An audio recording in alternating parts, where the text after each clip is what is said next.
আমরা সবাই নবীর সেনা, আমরা সবাই রাসূল সেনা। আল্লাহর কসম করে বলেন তো কেমন লাগতে আছে? আমি বলছি চরমনের সেনা, অমুকের সেনা, কি বলছি? আপত্তি কি বলেন তো আমাকে? আপত্তিটা কি? যার মধ্যে সামান্য ঈমান আছে তার আপত্তি থাকার কথা। একমাত্র বেঈমান কাফের মুশরিকদের আপত্তি থাকার কথা, কিন্তু মুহাম্মদের আপত্তি থাকার কথা না। আমরা সবাই নবীর সেনা, আমরা সবাই রাসূল সেনা। আমার নবী তোমার নবী, আমার নবী তোমার নবী, আমার নবী তোমার নবী। কত মজা লাগে, কলিজা শান্তি হয়ে যায়। মজিব সেনা, জিয়ার সেনা, অমুক সেনা, তমুক সেনা করতে করতে জীবন শেষ। আর মারা গেল অবস্থা কেরাসিন। আর এই স্লোগান দিয়া মরবা, আমার নবী আলাইহিস সালাতু ওয়াস সালাম সুপারিশ করে জান্নাতে নিয়ে যাবে। বুখারীর মধ্যে রওয়ায়াত আছে, বুখারীর মধ্যে রওয়ায়াত আছে কিয়ামতের ময়দানে আল্লাহ পাক নবীকে বলবেন, সাল তুতা ইশফা তুশাফা। সাল, আমার কাছে চান, আপনি যা চাইবেন সাথে সাথে। সাল তুতা, আপনি চাইতে দেরি করবেন, আমি যেতে দেরি করব না।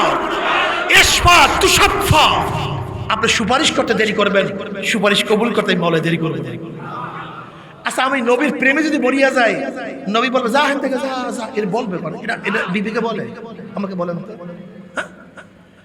আমি যদি নবীর ইশক এবং মুহাব্বতে মারা যাই, তাই নবী কি আমাকে কিয়ামতের ময়দানে ছাড়িয়া চলিয়া যাবেন?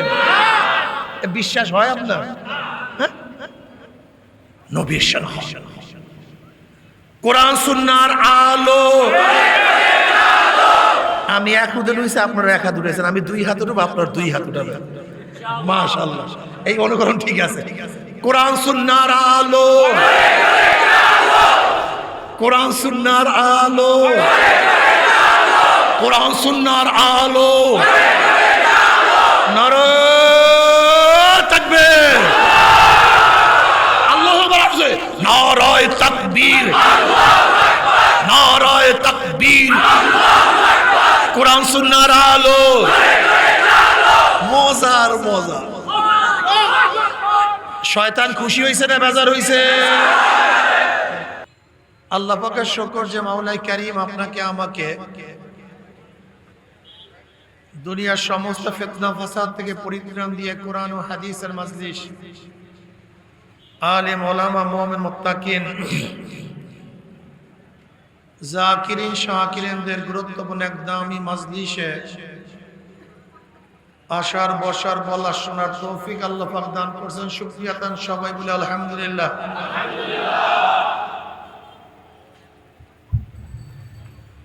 দীর্ঘদিন পর্যন্ত বিভিন্ন কায়দায় আপনাদের দ্বারে দ্বারে কানে কানে মাহফিলের দাওয়াত পৌঁছাবার চেষ্টা করা হয়েছে। অনেক লোকের অনেক সুযোগ সুবিধা থাকা সত্ত্বেও তারা আসতে পারে নাই। আবার মাহফিলের মধ্যে খোঁজ করে দেখবেন কিছু আল্লাহ পাকের বান্দা বহুত দূর দূরান্ত থেকে বহুত কষ্ট করে স্বীকার করে মাহফিলে হাজির হয়ে গেছে। আল্লাহ পাক রব্বুল আলামিন তৌফিক না দিলে আপনি আমিও আসতে পারতাম না। যে মাওলাই কারীম আপনাকে আমাকে ওই সমস্ত গাফিল দ্বারা অন্তর্ভুক্ত না করে এই মুমিন মুত্তাকিন জাকিরিন শাকিরিনদের অন্তর্ভুক্তর তৌফিক দান করছেন, আমরা বেজান না খুশি? যারা আমরা খুশি হলাম, খুশির সাথে সবাই বলে আলহামদুলিল্লাহ। জনাব মুহাম্মদ রাসূলুল্লাহ সাল্লাল্লাহু আলাইহি ওয়াসাল্লাম 570 ঈসাই সালে রোজ সোমবার দুনিয়াতে আসছেন।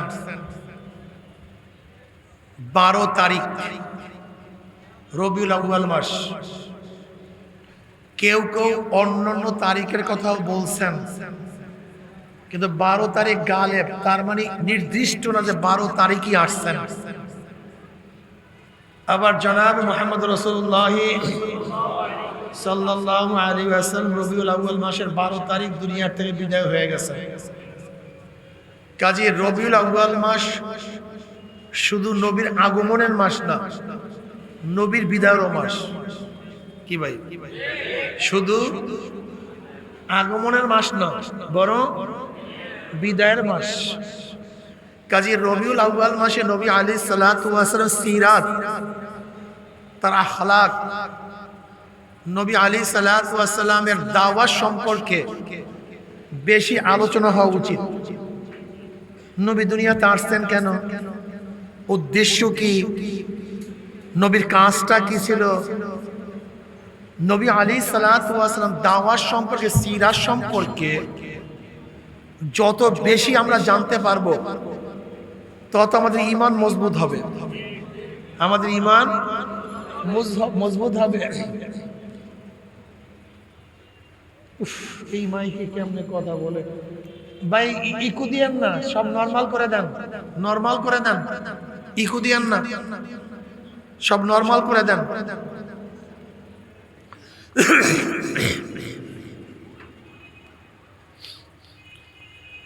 নবী আলাইহিস সালাতু ওয়াস সালামের জীবন চরিত্র না জানার কারণে, তার সম্পর্কে জ্ঞান না থাকার কারণে অনেক মানুষ বেঈমান হয়ে যায়, অনেক মানুষ ঈমানওয়ালা হয় না। এবং জনাব মুহাম্মদ রাসূলুল্লাহ সাল্লাল্লাহু আলাইহি ওয়াসাল্লাম সম্পর্কে ইসলামের দুশমনরা বিভিন্ন কায়দায় খারাপ মেসেজ দেওয়ার কারণে আমাদের অনেক মুসলমান সন্তান আমার নবীর উপরে সন্দেহ করে। জোরে বলেন নাউযু বিল্লাহি মিন যালিক। এর জন্য নবী আলাইহিস সালাতু ওয়াস সালামের জীবনী সম্পর্কে অনেক বেশি আলোচনা হওয়া উচিত। নবী আলাইহিস সালাতু ওয়াস সালাম নবী ইসমাঈল আলাইহিস সালাতু ওয়াস সালামের বংশধর। ইসমাঈল আলাইহিস সালাতু ওয়াস সালাম নবী ইব্রাহিম আলাইহিস সালাতু সন্তান। ইব্রাহিম আলাইহিস সালাতু জাতির পিতা। তিনি সারা আলাইহিস সালাতু ওয়াস সালামকে নিয়ে একবার মিশরে সফরে গেছিলেন। মিশরের বাদশা, প্রেসিডেন্ট, এদেরকে কি বলা হয়? ফেরাউন। কি বলা হয়? এই মূসা আলাইহিস সালাতু ওয়াস সালামের জমানায় ফেরাউন না, অর্থাৎ মিশরের যেই প্রেসিডেন্ট, বাদশা, তাকে কি বলা হয়? তো অনেক আগের ফেরাউন, রমসিস না। ওই ফেরাউন সারা আলাইহিস সালাতু ওয়াস সালামের দিকে খারাপ দৃষ্টিতে তাকাইছেন। সারা আলাইহিস সালাতু ওয়াস সালাম খুব সুন্দরী, সুশ্রী, আকর্ষণীয় রমণী ছিলেন, অনেক আকর্ষণীয়। সারা ইব্রানি ভাষা। সারা শব্দের অর্থ কি? আমেরা, নেত্রী, নেতা। সারা আলাইহিস সালাতু ওয়াস সালাম অনেক সুন্দরী ছিলেন। ফেরাউন তার উপর আকৃষ্ট হয়েছে। সারা আলাইহিস সালাতু ওয়াস সালাম কি করবেন? সে আর স্বামী, বাদশার বিরুদ্ধে লড়াই করার ক্ষমতা তাদের ছিল না, এবং এই শয়তানের থেকে বাঁচারও ক্ষমতা তার ছিল না। কিন্তু সমস্ত মালিকের মালিককে এখনো আসতে বলে, কুলিল্লাহুম্মা মালিকাল মুলক। সমস্ত বাদশার বাদশাকে। সারা আলাইহিস সালাতু ওয়াস সালাম আল্লাহর কাছে বললেন, মাওলা হে, একটু ব্যবস্থা নেন, একটু ব্যবস্থা নেন। আল্লাহ পাক সাথে সাথে ব্যবস্থা নিলেন। ফেরাউনের মাসনাদের মধ্যে কম্পন সৃষ্টি হয়ে গেছে, ঝালঝালা পয়দা হয়ে গেছে। মনে হয় যেন সমস্ত তার কুরসি ডেবে যাবে, সব ধ্বংস হয়ে যাবে। বাদশা ভয় পাইছে। এ নারী যেমন তেমন নারী না, এ আবেদা, সালেহা, এ আল্লাহর পেয়ারা। ফেরাউন তওবা করছে যে না ভাই, আমি খারাপ কাজে নাই, তওবা করলাম। এবার ফেরাউনের মেয়ে হাজেরা অনেক সুন্দরী, অনেক সুশ্রী, অনেক আকর্ষণীয়। বুঝেন না, ফেরাউন বাদশার মেয়ে, সেরকম চেহারা। এবার ফেরাউন চিন্তা করছে, যেহেতু আমি একটা খারাপ চিন্তা করছিলাম, আল্লাহ আমাকে তওবা করার তৌফিক দিছে, আমার মেয়ে হাজেরাকে আমি সারার লেউন্ডি হিসেবে দিয়ে দিলাম, বাদী হিসেবে দিয়ে দিলাম। আমার মেয়ে সারা আলাইহিস সালাত কি করবে? খেদমত করবে, তার দাসী বানায় দিচ্ছে, দান করছে। তৎকালীন সময় ইব্রাহিম আলাইহিস সালামের কোনো সন্তান ছিল না, এখনো সন্তান জন্ম হয় নাই। সারা আলাইহিস সালাম চিন্তা করছেন, আমার গর্ভে যেহেতু সন্তান হয় নাই, দেখিনি হাজেরাকে ইব্রাহিমের আলাইহিস সালাম বিবাহ বন্ধন আবদ্ধ করায় দেয়, যদি তার ঘরে কোনো সন্তান আসে। সারা আলাইহিস সালাম হাজেরা আলাইহিস সালামকে নবী ইব্রাহিম আলাইহিস সালামের সাথে বিবাহ দিয়ে দিয়েছে। এতক্ষণ ছিল লেউন্ডি বাদী, এখন হয়ে গেছে হযরত ইব্রাহিম আলাইহিস সালাতু স্ত্রী। আল্লাহর কি কৃষ্ণা, নবী ইব্রাহিম আলাইহিস সালাতু ওয়াসালাম বৃদ্ধ হয়ে গেছেন, বুড়া হয়ে গেছেন, কিন্তু আশা ছাড়েন নাই। তিনি আল্লাহর কাছে দোয়া করেন, রব্বি হাবলি মিনাস সালিহিন, মাওলা হে নেককার একটা সন্তান দান করো। কি সন্তান? আমরা দোয়া চাই, একটা সন্তান দাও। অনেক মানুষই আমাদের কাছে দোয়া চায়, হুজুর দোয়া করে আল্লাহ যেন একটা সন্তান দেয়। আমি বললাম, যদি সন্তান চাও আর সন্তান যদি মদখোর হয়, সেই সন্তান দিয়ে তোমার লাভটা কি? সন্তান যদি গাঁজাখোর হয়, এই সন্তান দিয়ে ফায়দাটা কি? সন্তান যদি ঐশী হয়, যে ঐশী বাবাকে হত্যা করছে, মাকে হত্যা করছে, এই সন্তানের দরকারটা কি? সন্তান যদি খুনি হয়, ধর্ষক হয়, জালেম হয়, অত্যাচারী হয়, যদি 100 ধর্ষণ করে পরে সেঞ্চুরি পালন করে, যদি সন্তান বুয়েটে ওই রেজাউল করিম ফাহিমকে যদি হত্যা করে, যদি সন্তান কয়েকদিন আগে তোফাজ্জুলকে হত্যা করে, সেই সন্তানের লাভটা কি? কথা বলেন না কেন? কোনো লাভ আছে এই সন্তান দিয়া? যেই সন্তান বাবার বুকের উপরে ছুরি ধরে নেশার পয়সা নিবে, এই সন্তান দিয়া ফায়দাটা কি? কি লাভ?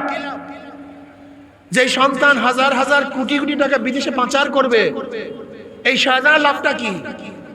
যেই সন্তান চাঁদাবাজ হবে, গুন্ডা হবে, বদমাশ হবে, জালেম হবে, ধর্ষক হবে, দুর্নীতিবাজ হবে, খুনি হবে, এই সন্তানের কোনো লাভ আছে?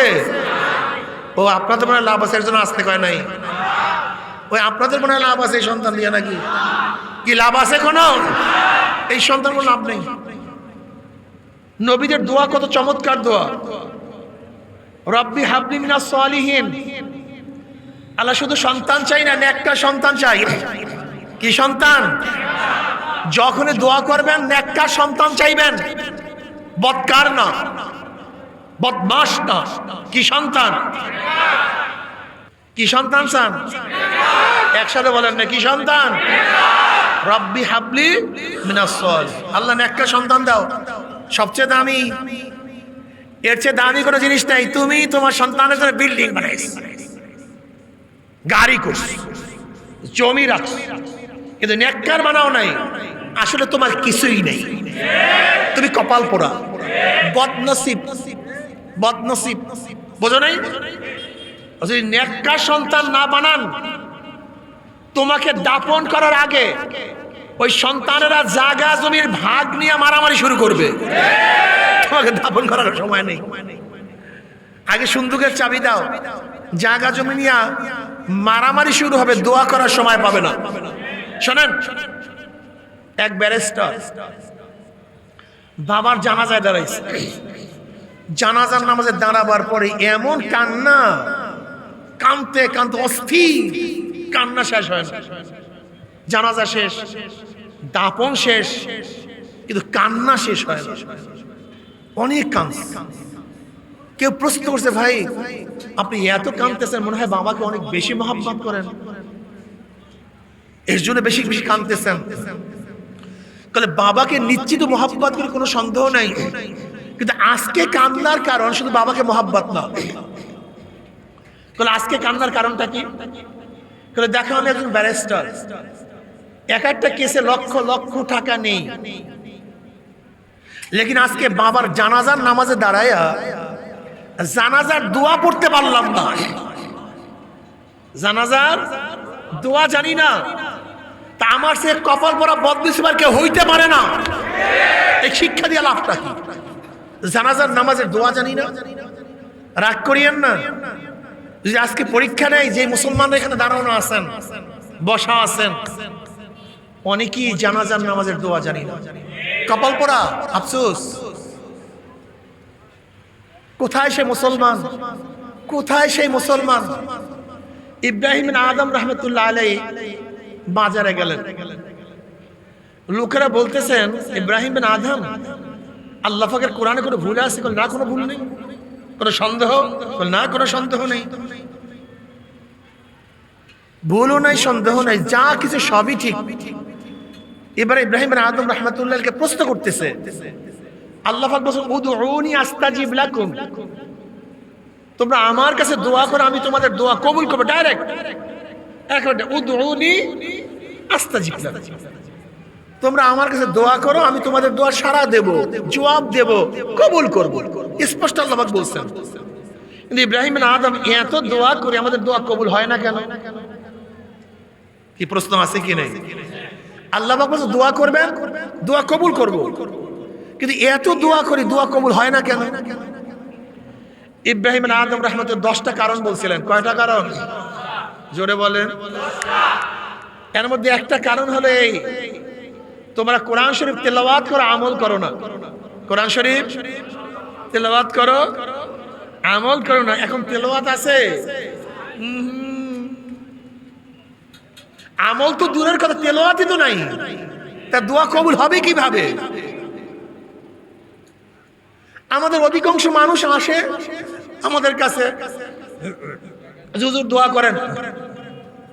তাদের ধারণা হুজুর যদি দোয়া করে আমার নামাজ রোজা কিচ্ছু লাগবে না, আমি জান্নাতে চলে যাব। হুজুর যদি দোয়া করে আমি যতই আকাম কুকাম করবো সব আল্লাহ মাফ করে দেবে। হুজুর যদি দোয়া করে আমি ধনী হয়ে যাব।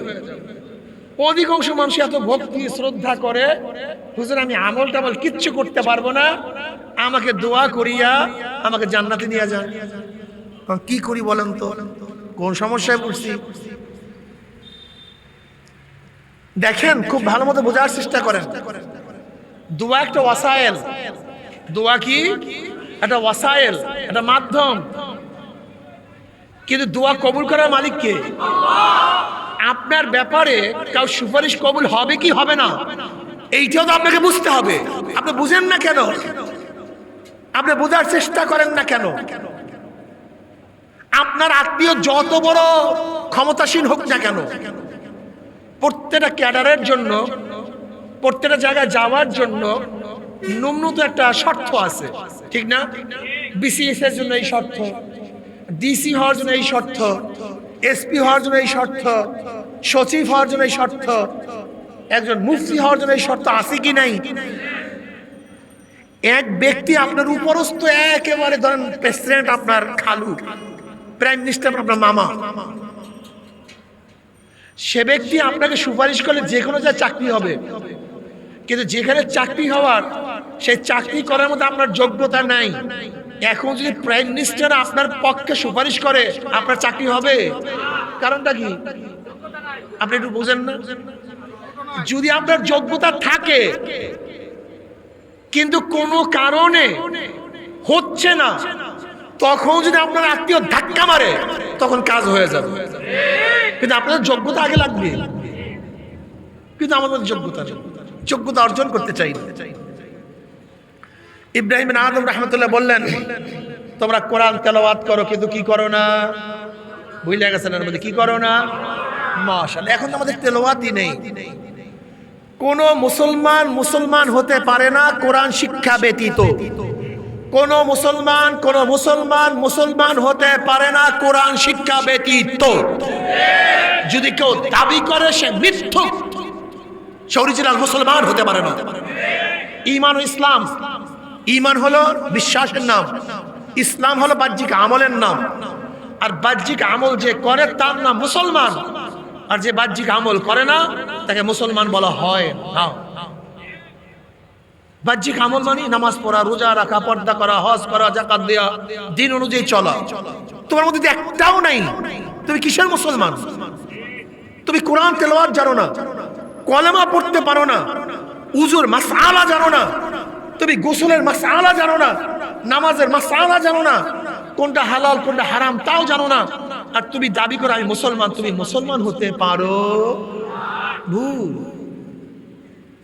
ইব্রাহিম বিন আদম রাহমাতুল্লাহ আলাইহি দ্বিতীয় আরেকটা কারণ বলছিলেন, তোমরা মানুষকে গোসল করাও, মৃত্যুকে, মুর্দারকে গোসল করাও, কাপন পরাও, জানাজা দাও, দাপন করো, কিন্তু তার থেকে নসিহাত গ্রহণ করো না, উপদেশ গ্রহণ করো না।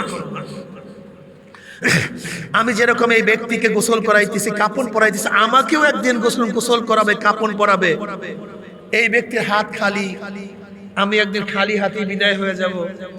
এই ব্যক্তির এত টাকা, এত পয়সা, এত জায়গা, এত জমি, এত মার্কেট, এত ব্যাংক ব্যালেন্স, এত সম্মান, এত ইজ্জত, সবই তো নাই, কিচ্ছু নাই, খালি হাতে বিদায়। বাদশা সেকান্দার, যাকে জুলকারনাইন বলা হয়, জুলকারনাইন, উদয় অস্ত্রের বাদশা, করনাইন উদয় অস্ত্রের বাদশা, মানে গোটা দুনিয়ার বাদশা, যার নাম বাদশা সেকান্দার। এই বাদশা জুলকারনাইন মৃত্যুর আগে ওসিয়াত করলেন, আমার মৃত্যুর পরে জানাজা দিয়া কাপড়ের থেকে দুইটা হাত বের করে শহর প্রদক্ষিণ করে তারপর আমাকে দাফন করবে, এরকম হাত বের করে। তার ওসিয়াত অনুযায়ী তাই করা হইল। এখন মূর্খ মানুষ চিন্তা করতেছে, বাদশা তো যত অবস্থায় খাজনা, ট্যাক্স, ভ্যাট আদায় করত, এখন মরার পরেও হাত পাচ্ছে কিসের জন্য?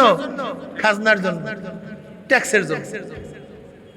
বিজ্ঞ আলেমরা বলছে, বোকা, বাদশা এখন খাজনা দিয়া কি করবে, ট্যাক্স দিয়া কি করবে?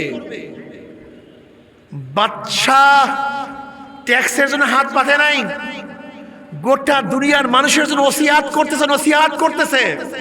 হে গোটা দুনিয়ার মানুষ, আমার চেয়ে বড় বাদশা কেউ হইতে পারবে না, গোটা দুনিয়ার বাদশা কেউ হতে পারবে না, আমার চেয়ে সম্পদশালীও কেউ হতে পারবে না, আমার চেয়ে সম্মান ইজ্জত ওয়ালাও কেউ হতে পারবে না। কিন্তু দেখো মৃত্যুর পরে আমার হাত একেবারে খালি, কিচ্ছু নাই। এরকম সবাইকে খালি হাতে বিদায় হতে হবে। আমরা মৃত্যু ব্যক্তিকে কাপন পরাই, গোসল করাই, কিন্তু নসিহাত গ্রহণ করি, এর জন্য দোয়া কবুল হয় না।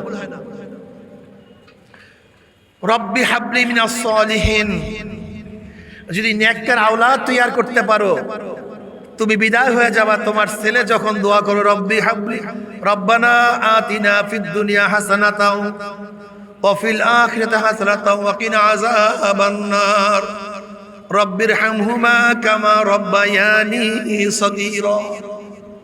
দোয়া করো আর কানবে, ওই দোয়া মাওলা পাক কবরে পৌঁছায়া দিবে। জোরে বলেন সুবহানাল্লাহ। একজন নেককার দিনদার হাফেজ এরকম 10 ব্যক্তিকে সুপারিশ করিয়া জান্নাতে নিয়ে যাবে, যাদের জন্য জাহান্নাম ওয়াজিব ছিল। যদি তোমার একটা ছেলে হাফেজ হয়, তোমার একটা ছেলে আলেম হয়, একটা ছেলে নেককার দিনদার হয়, হাদিসের মধ্যে আছে কিয়ামতের ময়দানে গুনাহগাররা, জাহান্নামীরা দাঁড়ায়া যাবে, জাহান্নামের কাতারে দাঁড়ায়া যাবে। জান্নাতীরা দুই কাতারের মধ্য থেকে জান্নাতে রওনা করবে। কোথায়? জান্নাতের দিকে। দুই পাশে কারা? জাহান্নামীরা। মাঝখান থেকে কারা যায়? জান্নাতীরা যায়। যখনই জান্নাতীরা জান্নাতে রওনা করবে, অমনি জাহান্নামীদের মধ্য থেকে ডাক দিয়ে, আব্দুল্লাহ ভাই, হ্যাঁ আব্দুল্লাহ ভাই, কই যাও? বলবে আমি তো জান্নাতে যাই। আব্দুল্লাহ ভাই, তুমি আমাকে চেনো না? বলে চিনছি তো, ওই যে তোমার পাশের বাড়ির চাচা, তোমাদের মাদ্রাসায় খানা নিয়ে যাইতাম, তোমাদের মাদ্রাসায় সাহায্য করতাম, তোমাদের মাদ্রাসায় দান করতাম, তোমাদের সাথে নামাজ পড়তাম, তোমাদের সাথে রোজা রাখতাম, তোমাদের সাথে দ্বীনের কাজ করতাম। আজকে তো আমি জাহান্নামের কাতারে দাঁড়ায় গেছি, আর তুমি জান্নাতে চলিয়া যাও। অমনি ভাই আব্দুল্লাহ জান্নাতি, ওই ভাইয়ের হাতখানা খপরা ধরবে, ধরিয়া টানতে টানতে আমার মাওলার দরবারে নিয়ে যাবে। এবার গিয়ে বলবে, মাওলা হে, আমার ভাইকে যদি জান্নাতে না দাও আমি জান্নাতে যাব না। আমার ভাইকে মাফ না করলে আমি জান্নাতে যাব না। আমার ভাইকে মাফ করিয়া দাও। হাদিসের মধ্যে আছে জাহান্নাম ভাইয়ের জন্য আল্লাহর সাথে ঝগড়া শুরু করবে। আল্লাহ আমার ভাইকে মাফ করিয়া দাও, আমি তাকে জান্নাতে না নিয়ে ছাড়বো না। আমার মাওলা পাক রব্বুল আলামিন বলবে যা, তুই যেহেতু সুপারিশ করতে আছিস নিয়ে যা। তখন ওই জান্নাতি ভাই যে কাঁতারে ছিল জাহান্নামী ভাই, তাকে ধরিয়া জান্নাত থেকে নিয়ে যাবে। আল মারউ মা মান আহাব্বা ওয়ালাহু মাকতাসাবা। এই যুবকরা তো ভালো মতো শুনো, বুখারীর মধ্যে রাওয়ায়াত আছে আল মারউ মা মান আহাব্বা ওয়ালাহু মাকতাসাবা। দুনিয়াতে যে যাকে মোহাব্বত করবে কিয়ামতের ময়দানে সে তার সাথী হয়ে যাবে। জোরে বলে সুবহানাল্লাহ।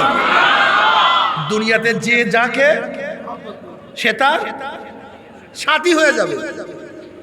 যারা কার্ল মার্কসকে মোহাব্বত করবা, আব্রাহাম লিঙ্কনকে মোহাব্বত করবা, মাও সুতুনকে মোহাব্বত করবা, যারা সক্রেটিসকে মোহাব্বত করবা, প্লেটোকে মোহাব্বত করবা, যারা শেখ সাহেবকে মোহাব্বত করবা, জিয়াউর রহমান সাহেবকে মোহাব্বত করবা, যারা ফেসিস্ট শেখ হাসিনাকে মোহাব্বত করবা, যারা খালেদা জিয়াকে মোহাব্বত করবা, যারা এরশাদ সাহেবকে মোহাব্বত করবা, তারেককে মোহাব্বত করবা, জয়কে মোহাব্বত করবা, জি যাকে মোহাব্বত করবা, কিয়ামতের ময়দানে দেখবেন নেতারা তোমাদের সামনে। কারা? নেতারা তোমাদের সামনে, অনুসারীরা নেতাদের পিছনে। নেতারা যেখানে যাবে অনুসারীরাও সেখানে চলে যাবে। কথা বলেন না? আল মারু মা মান আহাব্বা ওয়ালাহু মাকতাসাবা। আর যারা আল্লাহর নবীকে মোহাব্বত করবা, কাকে? আল্লাহর নবীকে মোহাব্বত করবা, হক্কানি উলামায়ে কেরামকে মোহাব্বত করবা। আল্লাহর কসম, আল্লাহর কসম, আল্লাহর নবী আমাদের সামনে থাকবে, উলামায়ে কেরাম আমাদের সামনে থাকবে, অনুসারীরা তাদের পিছনে থাকবে। আল্লাহর নবী হক্কানি উলামায়ে কেরাম যেখানে যাবে অনুসারীরাও সেখানেই চলে যাবে। জোরে বলেন সুবহানাল্লাহ। দেখো তো এখন অবস্থাটা কি? তোমার নেতাকে, তোমার নেতাকে একটু হিসাব নিকাশ মিলাও। জীবনভর স্লোগান দিছো আমরা সবাই মুজিব সেনা, ভয় করি না বুলেট বোমা, আমরা সবাই জিয়ার সেনা, ভয় করি না বুলেট বোমা রে, আমরা সবাই এরশাদ সেনা, ভয় করি না বুলেট বোমা। কপাল পোড়া, নবীর উম্মত হইছো, এই স্লোগান দাও নাই আমরা সবাই নবীর সেনা, ভয় করি না বুলেট বোমা, আমরা সবাই রসুল সেনা। কত মজা! আর কপাল পরা কলমের মধ্যে কাকে নেতা বানায়? কপাল কপাল বদনসিব। আমরা সবাই নবীর সেনা। মনে থাকবে ইনশাআল্লাহ? জোরে স্লোগান দেন। আমি স্লোগান তুলবো, আপনারা সবাই এই যারা আছেন সবাই দুই হাত তুলিয়া আওয়াজ দিয়া, অনেক আওয়াজ দিয়া দেখেন আমাদের কলমের মধ্যে হাজারো নেতা নেত্রীর মোহাব্বত ঢুকছে, বের হইতে চায় না। এখন ধাম করে নবীকে বসায় দেন, ধাম করে কলমের মধ্যে রসুলকে বসায় দেন। এর জন্য পারি মারতে হবে। কি কথা ঠিক না? আওয়াজ দিয়া আমি যখন আমরা সবাই নবীর সেনা বলবেন, ভয় করি না বুলেট বুলেট, জোরে, যেন শয়তান 10 কিলোমিটার দূরে চলে যায়। সবাই হাত তুলে এরকম দুই এরকম তুলবেন, সবাই তোলেন, দুই হাত তুলেন এরকম এরকম, বুঝছে? ঠিক আছে, হাত নামান। এবার রেডি সবাই? আমরা সবাই নবীর সেনা। পাগড়িওয়ালা ভাই আপনার হয় নাই, আপনি দুর্বল হয়ে গেছেন। পাগড়িওয়ালা ভাই, আমরা পাগড়ি নবীর ঠিকই বানছেন, কিন্তু স্লোগানটা সেরকম হয় না। বুড়া মানুষই তো ইমানের মজবুত থেকেছে, ইমান পাকছে। হযরত তালহা রাদিয়াল্লাহু তাআলা আনহু 70 বছর বয়সে তিনি যুদ্ধে গিয়ে দুনিয়া থেকে বিদায় হয়ে গেছে। বুড়াদের ঈমান মজবুত হয়, মুমিন বুড়াদের ঈমান যত পোক্ত হয় তত মজবুত হয়। বুঝাতে পারি না? আর যারা ফাসিক এরা যত বুড়া হয় ওদের সাহস তত কমিয়া যায়, আর মুমিনের সাহস বাড়তে থাকে। তারা সবসময় চিন্তা করে কখন আল্লাহর সাথে সাক্ষাৎ করবে। আল্লাহর সাথে সাক্ষাৎ করার পর্দা হলো মৃত্যু। মৃত্যু হয়ে গেলে কার সাথে সাক্ষাৎ হবে? আমার মাশুকের সাথে, আমার মাহবুবের সাথে। এর জন্য মুমিনরা মৃত্যুকে ভয় করে না। তারা সবসময় চিন্তা করে কখন মৃত্যুবরণ করবো আর আমার মাশুকের সাথে মোলাকাত করবো। এই যে মরার কোনো চিন্তা নেই, কোনো ভয় নেই। এই মুমিনের হালাত। আর যারা দুনিয়াদার সারাদিন চিন্তা, আল্লাহ মরে গেলাম, আল্লাহ মরে গেলাম, আরাম অস্থির হয়ে যায়, মৃত্যুকে ভয়। মুমিন মৃত্যুকে ভয় পায় না, বরং আলিঙ্গন করে। কি করে? আলিঙ্গন করে, মোলাকাত করে। আমরা সবাই নবীর সেনা, আমরা সবাই রাসূল সেনা। আল্লাহর কসম করে বলেন তো কেমন লাগতে আছে? আমি বলছি চরমনের সেনা, অমুকের সেনা। কি বলছি? আপত্তি কি বলেন তো আমার? আপত্তিটা কি? যার মধ্যে সামান্য ঈমান আছে তার আপত্তি থাকার কথা। একমাত্র বেঈমান কাফের মুশরিকদের আপত্তি থাকার কথা, কিন্তু মুমিনদের আপত্তি থাকার কথা না। আমরা সবাই নবীর সেনা, আমরা সবাই রাসূল সেনা। আমার নবী তোমার নবী, আমার নবী তোমার নবী, আমার নবী তোমার নবী। কত মজা লাগে, কলিজা শান্তি হয়ে যায়। মজিব সেনা, জিয়ার সেনা, অমুক সেনা, তমুক সেনা করতে করতে জীবন শেষ। আর মারা গেল অবস্থা কেরাসিন। আর এই স্লোগান দিয়া মরবা, আমার নবী আলাইহিস সালাতু ওয়াস সালাম সুপারিশ করে জান্নাতে নিয়ে যাবে। বুখারীর মধ্যে রওয়ায়াত আছে, বুখারীর মধ্যে রওয়ায়াত আছে কিয়ামতের ময়দানে আল্লাহ পাক নবীকে বলবেন, সাল তুতা ইশফা তুশাফা। সাল, আমার কাছে চান, আপনি যা চাইবেন সাথে সাথে। সাল তুতা, আপনি চাইতে দেরি করবেন, আমি দিতে দেরি করব না। ইশফা তুশাফা, আপনি সুপারিশ করতে দেরি করবেন, সুপারিশ কবুল করতে বলে দেরি করবেন। আচ্ছা, আমি নবীর প্রেমে যদি মরিয়া যাই, নবী বলবে যা হেন থেকে যা যা, এটা বলবে মানে এটা বিবিকে বলে, আমাকে বলেন। আমি যদি নবীর ইশক এবং মুহাব্বতে মারা যাই, তাই নবী কি আমাকে কিয়ামতের ময়দানে ছাড়িয়া চলিয়া যাবে? বিশ্বাস হয় আপনার? নবীর শান, কোরআন সুন্নাহর আলো। আমি এক হাতে উঠেছি, আপনারা এক হাত উঠেছেন, আমি দুই হাত উঠব, আপনার দুই হাত উঠাবেন। মাশাআল্লাহ, এই অনুকরণ ঠিক আছে। কোরআন সুন্নাহর আলো, কোরআন সুন্নাহর আলো, কোরআন সুন্নাহর আলো। নারে তাকবীর, আল্লাহু আকবার, নারায়ে তাকবীর, নারায়ে তাকবীর। কোরআন সুন্নাহর আলো, মজার মজা। শয়তান খুশি হয়েছে না বেজার হয়েছে? বলে এতদিন কি শিখাইলাম, আর মৌলবী আইসে কি করলো রে, খাইছে রে। শয়তান ভয় পাইছে, এতদিন কত কি ঢুকাইছে কলমের মধ্যে, আর মৌলবী আইসা সব কিছু শেষ করে ফেলাইতেছে। ঘটনাটা কি?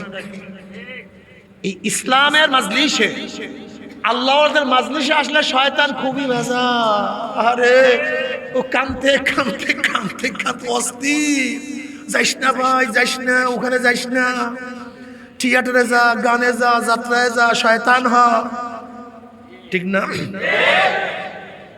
নবী আলাইহিস সালাতু ওয়াস সালাম ফরমান, মান আহাব্বা সুন্নতি ফাকাদ আহাব্বানি ওয়া মান আহাব্বানি কানা মাই ফিল জান্নাহ। কত স্পষ্ট কথা, স্পষ্ট স্পষ্ট। মান আহাব্বা সুন্নতি ফাকাদ আহাব্বানি, যারা আমার সুন্নাতকে মহব্বত করলো তারা আমাকে, আর যারা আমাকে মহব্বত করলো আমার সাথীও কোথায় চলে যাবে? ডাইরেক্ট জান্নাতে। কোন মান আহাব্বা সুন্নতি ফাকাদ আহাব্বানি ওয়া মান আহাব্বানি কানা মাই ফিল জান্নাহ। একেবারে কোনো তফসিরের দরকার নেই, কোনো ব্যাখ্যা বিশ্লেষণের কোনো দরকার নেই। অন্য রাওয়ায়াতের মধ্যে নবী আলাইহিস সালাতু ওয়াস সালাম ফরমান, মান দাইয়া সুন্নতি হুররিমাত আলাইহি শাফাতি, যে আমার সুন্নাতকে অমান্য করলো তাদের উপর আমার শাফাত সম্পূর্ণ হারাম হইয়া যাবে। জোরে বলেন নাউজুবিল্লাহ। কি নবীকে সবাই মানেন তো? আলহামদুলিল্লাহ। শোনেন, নবীকে মানতে হবে নবীর সিফাত নিয়া, নবীদের গুণ নিয়া। সমস্ত নবীরা মাসুম। সমস্ত নবীরা কি? জোরে বলেন। সমস্ত নবীরা নিষ্পাপ।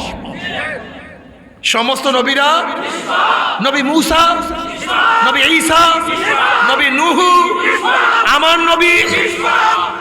নবী মূসা নবী কিন্তু শেষ নবী না। নবী ঈসা নবী কিন্তু শেষ নবী না।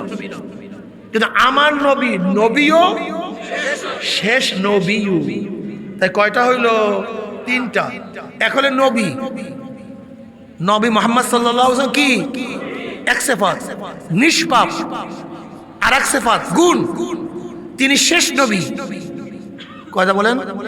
এই তিনটা সহ মানতে হবে। নবীকে, নবী মুহাম্মদকে কি মানতে হবে? সাল্লাল্লাহু আলাইহি কি মানতে হবে?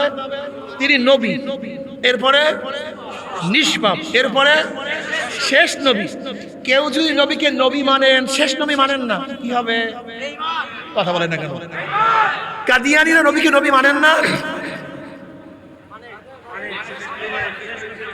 কাদিয়ানীরা নবীকে নবী মানেন না, কিন্তু কোন গুণ মানেন না? শেষ গুণ। তিনি যে শেষ, এই গুণটা মানেন না। নবীকে নবী মানে, কিন্তু শেষ গুণ, নবী শেষ, এই গুণটা। যেমন আমি বক্তা, এর আগে বক্তা ছিল না, কিন্তু আমি কোন বক্তা? যারা বলেন না কেন? আগের বক্তা বক্তা, বক্তা তার একটা গুণ। আমি ফয়জুল কেন আমার জাত, আমি মানুষ, আমি একটা জাত, কিন্তু আমার একটা গুণ কি? আমি বক্তা। এটা আমার একটা। তা আগের যে বক্তা ছিল তারাও কি ছিল? কিন্তু শেষ বক্তা না। আমি কোন বক্তা? বক্তাও শেষ বক্তাও নবী মুহাম্মদ সাল্লাল্লাহু আলাইহি ওয়াসাল্লাম, তিনি নবী। এটা তার একটা গুণ। আমার গুণ একটা বক্তা, এটা আমার গুণ। আগের বক্তারাও বক্তা, এটা তাদের, কিন্তু শেষ বক্তা না। আমি ঠিক নবী আলাইহিস সালাতু ওয়াস সালাম, তিনি নবী, একটা গুণ, তিনি শেষ নবী, এইটা ভিন্ন আরেকটা গুণ। কেউ যদি নবীকে নবী মানে, শেষ নবী না মানে, সেও কাফের। খুব ভালো মতো বুঝবেন, বোঝার চেষ্টা করবেন। এমনি এমনি ইসলাম শেখা যায় না, বুঝিয়া শুনে ইসলাম মানতে হয়। নবীরা কি? নিষ্পাপ। জোরে বলেন।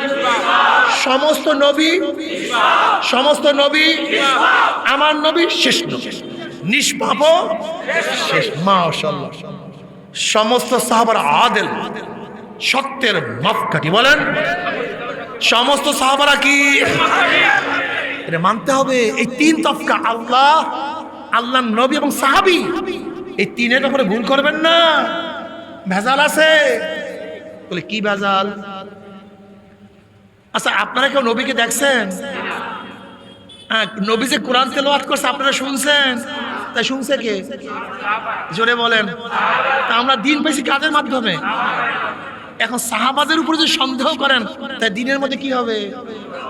বোঝেন নাই বোকা, এটা বোঝেন না কেন? ধরে নেন, আমি একটা বই লিখছি। এটা কি লিখছি? বই। ওই বইয়ের মধ্যে কোনো এক সাহাবীর ব্যাপারে সমালোচনা করছে। ধরে নেন একজন খ্রিস্টান পণ্ডিত, ইহুদি পণ্ডিত বা নাস্তিক আইসা বলে, ফাইজুল করিম সাহেব, এই বইটা কে লিখছে? আমি বললাম, আমি লিখছি। বলে, যা লিখছেন সব ঠিক? আমি বললাম, হ্যাঁ ঠিকই তো, ঠিকই তো লিখছি। বলে, আপনি যে মুয়াবিয়া রাদিয়াল্লাহু তাআলা আনহুর ব্যাপারে সমালোচনা করছেন, এটাও ঠিক? বলে, হ্যাঁ আমার দৃষ্টি তো ঠিকই। কে প্রশ্ন করছে? কথা বলে না কেন? কে প্রশ্ন করছে? যে মুয়াবিয়া রাদিয়াল্লাহু তাআলা আনহু সম্পর্কে যেই কথাগুলি লিখছেন, এগুলি ঠিক? আমি বললাম, হ্যাঁ ঠিক, ঠিকই তো লিখছি। এরপরে প্রশ্ন করবে যে মুয়াবিয়া রাদিয়াল্লাহু কাতে বহি ছিলেন কি ছিলেন না? ওহি লিখতেন কি লিখতেন না? আমি বললাম, হ্যাঁ লিখতো। তিনি কাতে বহি ছিলেন। এবার তিনি প্রশ্ন করবেন, আপনি যেই ব্যক্তির ব্যাপারে সমালোচনা করছেন, আপনি বলছেন সে কাতে বহি ছিলেন, ওহি লিখতেন। এই খারাপ ব্যক্তি ওহির মধ্যে, কোরআনের মধ্যে কিছু ঢুকায় নাই, নিজের মন করা। এর প্রমাণ কি আছে? আপনি বলুন। কি কথা বলেন না কেন? কি কথা বলেন না কেন? হ্যাঁ, ঈমান এখন যাওয়ার পালা। ঈমান কোথায় পালাই বেশিতে আছে, বুঝেন না? এই সমস্ত সাহাবারা মিয়ারে হবে, মিয়ার সাহাবারা নিষ্পাপ নয়, সমস্ত নবীরা মাসুম, সমস্ত নবীরা, সমস্ত সাহাবারা মাহফুজ এবং আদেল। মাহফুজ, আল্লাহ পাক তাদেরকে মাহফুজ করছেন, হেফাজত করছেন। তাদের থেকে কিছু প্রকাশিত হলেও আল্লাহ পাক মাফ করিয়া তাদেরকে হেফাজতে নিয়ে আনিছেন। এরা মাহফুজ, এরা মাসুম না। সমস্ত নবীরা মাসুম, সমস্ত সাহাবারা মাহফুজ এবং আদেল, সত্যবাদী, সত্যের মাপকাঠি। তেনার কোনোদিন মিথ্যা অসত্য কোনো কাজ করেন নাই, অসত্য কাজ বলেন নাই। আদেল, মনে থাকবে? মাশাআল্লাহ, রব্বি হাবলি, মাশাআল্লাহ, বয়ান মনে আছে।